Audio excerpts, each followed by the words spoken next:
वो आए तो आप भी चलेंगी ना? फोन करके पूछ लो, वो भी फंस गए हैं।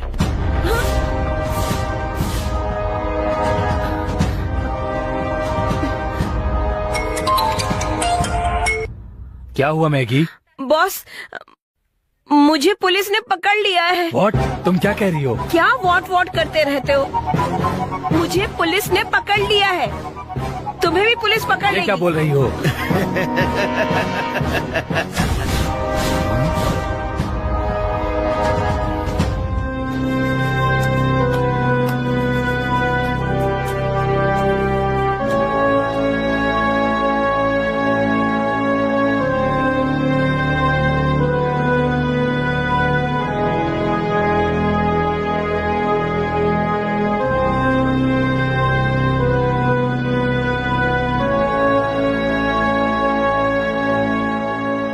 तुम्हारा प्रोफेशन क्या है? इंश्योरेंस एजेंट का।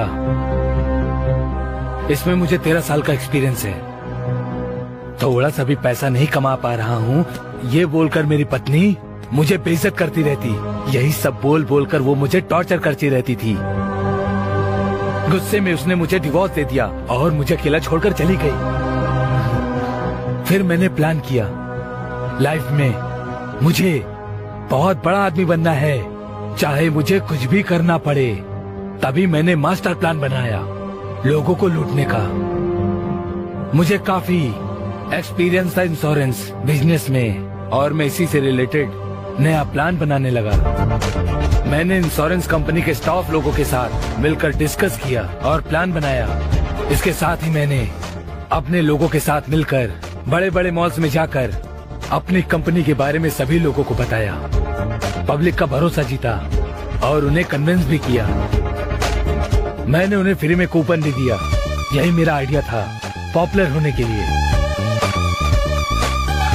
लालच करने वाले बहुत से लोग मेरे पास इंश्योरेंस कराने के लिए आए। 6 महीने का प्रीमियम हमारी कंपनी खुद भरेगी। जब ये उन लोगों ने सुना तब उन लोगों ने मेरे पास इंश्योरेंस कराना चालू कर दिया।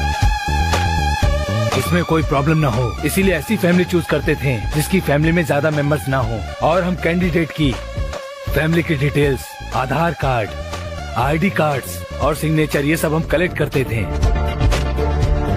अगर नॉमिनी में उसकी वाइफ रही तो हम उसकी वाइफ की डिटेल्स निकालते थे और इस पर काम करना शुरू कर देते थे। उसकी जगह अपनी फ्रेंड मैगी की फोटो लगा देते थे और उसका कैंडिडेट हम मैगी को बना देते थे, जिससे प्रॉब्लम न क्रिएट हो। रूल्स के साथ कंपनी के रूल और रेगुलेशन के हिसाब से हम उस डॉक्यूमेंट्स को पूरी तरह से ओरिजिनल बनाकर सबमिट कर देते थे। और 6 महीने का प्रीमियम बहुत बड़ा अमाउंट होकर आता था। उस कैंडिडेट के अकाउंट से सारा पैसा अपने अकाउंट में ट्रांसफर कर लेता था और उसे पता भी नहीं चलता था। अगर उसे पता भी चल गया तो उस कैंडिडेट को एक्सीडेंट में मरवा दिया करते थे और उसकी डेड बॉडी की नॉमिनी हम बना देते थे मैगी को और उसकी पत्नी के रूप में हेल्प के लिए मेरी तरफ से भेज दिया करता था। डेथ संबंधित सारे वीडियोस, फोटोज सबको जमा करके मैगी उस डॉक्यूमेंट्स को खत्म कर देती थी। हेड ऑफिस के मेरे सारे फ्रेंड्स अच्छे से कोऑपरेट करते थे, अच्छे से। मैगी को एक पत्नी की तरह हम प्रमोट करते थे। पहले से नॉमिनी रही मैगी को सारे इंश्योरेंस के पैसे मिल जाते थे, फिर हम सब मिलकर उसे शेयर कर लेते थे। Very good. छोटी सी टीम, ज्यादा फायदा। बॉस, इतनी अच्छी तरह से प्लानिंग की थी, लेकिन हम लोग फंस कैसे गए? वो इंश्योरेंस ऑफिसर लक्ष्मीकांत और सर से मिलने के लिए आई। इसकी पत्नी को मारे थे ना, और तुम लोग वहाँ फंस गए। शिट, ऐसा क्या? लेकिन लक्ष्मीकांत को क्यों मारा था? उस आदमी ने एक बार मुझे और मैगी को रोड पे बात करते हुए देख लिया था।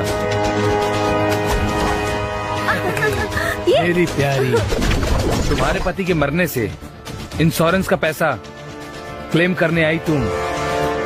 विधवा पूर्णिमा बनके बहुत अच्छे से ड्रामा किया, ये मैं जानता हूँ।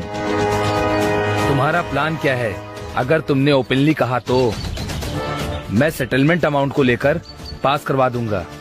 तुम क्या चाहती हो? उसके ऐसा कहने पर मैंने उससे फोन पर बात की थी। पहले उसने मुझसे रिश्वत लेने की बात की, फिर वो मुकर गया, इसीलिए हमने उसका काम तमाम कर दिया।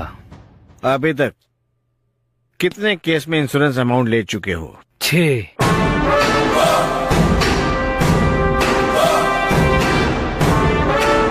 सर सुने क्या? Okay sir, okay. इन लोगों ने जो क्राइम किया है वो साधारण क्राइम नहीं है। लोगों को पता चलना चाहिए कि हर गलती की सजा कानून देता है, तब जनता में अवेयरनेस फैलेगी और इन लोगों को कानून सख्त से सख्त सजा देगा। Okay, done sir. भानु समझ गया सर, उसका इंतजाम मैंने कर दिया है।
If you enjoyed this video, kindly like, share, comment, and for further our interesting videos, subscribe our channel below.